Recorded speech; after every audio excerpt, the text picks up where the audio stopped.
Hey everyone, my name is Freddie. I'm the owner of Phoenix and Spruce Clay Tools. Polymer clay is my full-time job, so I get to spend a lot of time working with this incredible medium. And today I would like to talk about a problem that most of polymer clay face at one point in their journey, and it's something that I wish someone taught me first thing when I started using polymer clay. And I'm talking about baking polymer clay. So let's start talking about ovens. So most brands of polymer clay have in their instructions that they are suitable to be baked in a home oven, which is the same oven that we use to bake food. I assume and I hope that they did a lot of research about the toxicity of this medium and the consequences, and that everything came out clear and fine. However, I do have a couple of sticky points. So my first point is that there is a lot of research about plastics that come up every single month. Especially in the last few years, and more research is being made about toxicity of plastic, and think about microwave bowls. We used to microwave in plastic all the time. They always told us that it was safe, and then now more research is coming and we start discovering that this plastic is actually not that safe. It should not be put in a dishwasher, it should be not heated. So the research is still developing. So I'm not saying that it's unsafe to bake polymer clay in the oven, but I just want to point out that there is research still happening. My second point is that there is a hobby use of polymer clay, which is, when we occasionally use polymer clay to make something, just as a hobby once a month or once a year, that kind of thing. And then there is occupational. So it's when polymer clay becomes a job or becomes so frequent that we need to bake multiple times a day or even every day. Obviously, these two situations, to me, and this is my personal opinion, require maybe different consideration. So after this consideration, my conclusion is that because I do use polymer clay and I bake it multiple times a day, I prefer to use a separate oven. And I actually realized after baking polymer clay, for a few consecutive weeks in my separate oven, that the oven does get dirty. There is a residue that needs to be clean in the oven. And my question is, do I want this residue in the same oven where I bake food? I'm not so convinced. So my personal choice was to get a separate oven. Another reason to get a separate oven is that usually ovens in homes are big. I've got a gas oven and they're very expensive to run. So if I need to turn on an oven, like a big oven, to bring it to temperature to bake a few pair of earrings, it does not make sense economically. So I found a very good electric oven. I am leaving you the link in the comments section. I do not sponsor this company. They don't sponsor me. This is not a paid ad. It's just an oven that I found pretty good compared to others that I owned before. It's a Breville Pro. What I like is that it reaches temperature very quickly, which means for me less consumptions in terms of electricity, and also it's quite accurate compared to other ovens, and it's quite stable, which is something that I'm going to talk about soon. So this is the first point. Now let's talk about polymer clay. Not all polymer clay is the same. There are some brands and some lines within the same brands that are suitable for delicate work, like jewelry. I consider it delicate, or like small flowers, small pieces, things that get used a lot and that can easily break. Usually I go with Sculpey Primo, not Sculpey 3, which is a very brittle clay, more like for kids use. I use Soufflé, Cernet, Fimo, Pardo, and Cutter. Usually I'm the go-to for artists. Now, all clay comes with instructions on the package. And these instructions usually are for a hobbyist use of polymer clay, and they are an indication. I don't believe that these instructions were designed for what we do nowadays with polymer clay. So we use it a lot for very small work and for jewelry. So you will need to adjust these instructions a little bit to suit the project that you're doing. Now, polymer clay cannot burn if overcooked. And when I mean overcooked, I mean time-wise.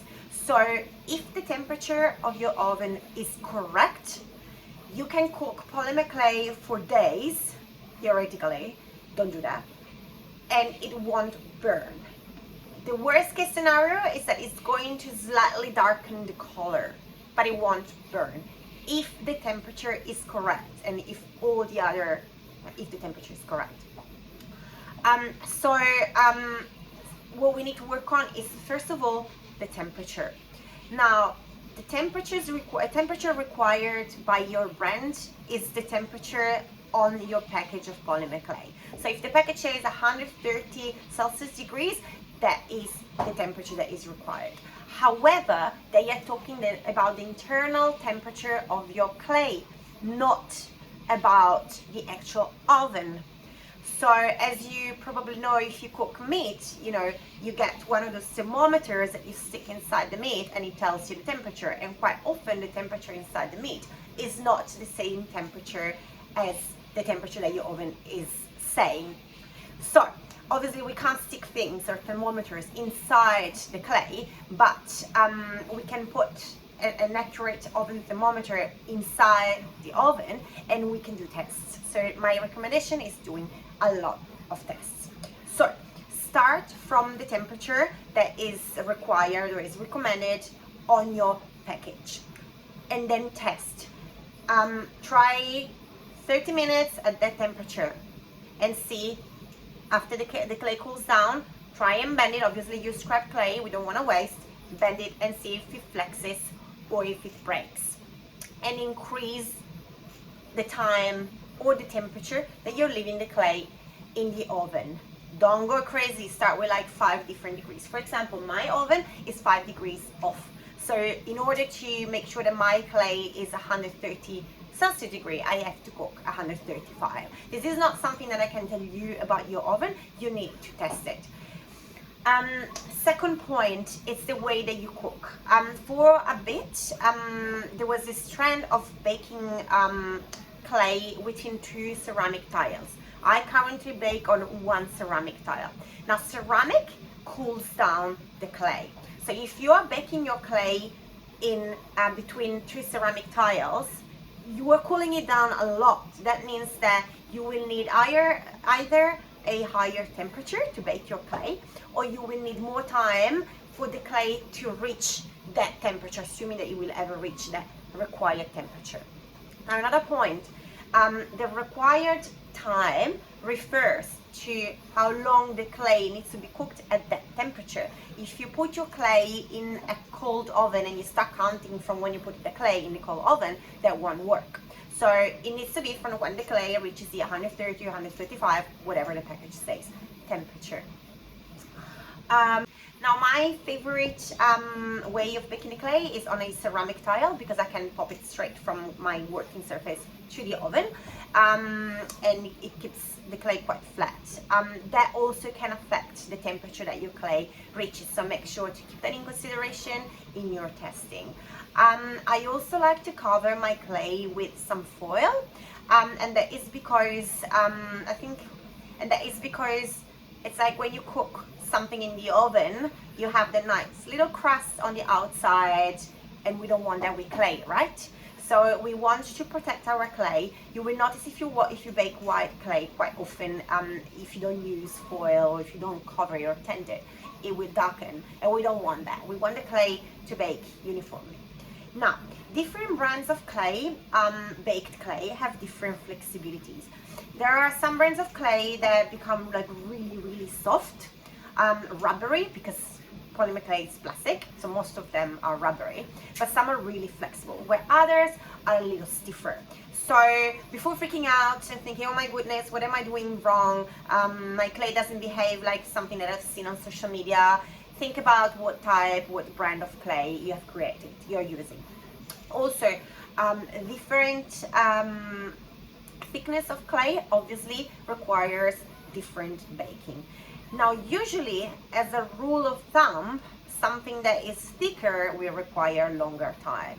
However, with lots of experiments, we have also realized that very thin clay that we use, for example, for flowers, for things that are very delicate, actually requires a longer time as well, longer than what is indicated in the package.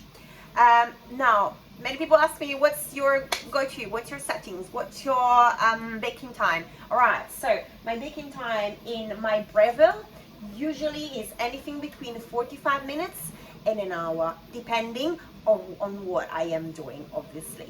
And obviously we're talking about oven that is already hot at that temperature, and I bake at 135 Celsius degrees on my oven.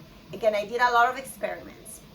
Now, another thing to keep in consideration is that ovens age. So if you have tested your oven at one point and then 6 months later you start seeing that the same settings that you were using don't work anymore, it's totally possible. The oven maybe doesn't hold the same temperature anymore as it was doing when it was brand new, or it doesn't reach the same temperature anymore, so you might want to retest it. And I also heard, and I think that it's possible, the different batches of clay require different settings because they are done in different factories, or they might, like, within the same brand, or they might be done with different recipes. Now, that is totally possible. I don't know if it's something that happens very commonly, but if you all of a sudden are having issues with your polymer clay and your oven is like brand new or is the same that you've always used, and that could be an option. Maybe that batch of clay is different, so try maybe a different batch of clay and then adapt. So the answer is test your clay. Do a lot of testing on scrap clay. I do not recommend, you know, bending your final pieces, like your beautiful earrings that maybe you spent, you know, a week working on. You don't have to flex them and see if they break. Maybe use some scrap clay instead. So bake a little piece of scrap clay with your final work, and then you can test the scrap clay if it has the same thickness and it's the same brand, you know. So these are my tips, and I'd say pretty much everything I know about baking polymer clay. I hope this video is helpful for your journey with polymer clay. Let me know if you have any questions, and I'd love to chat with you.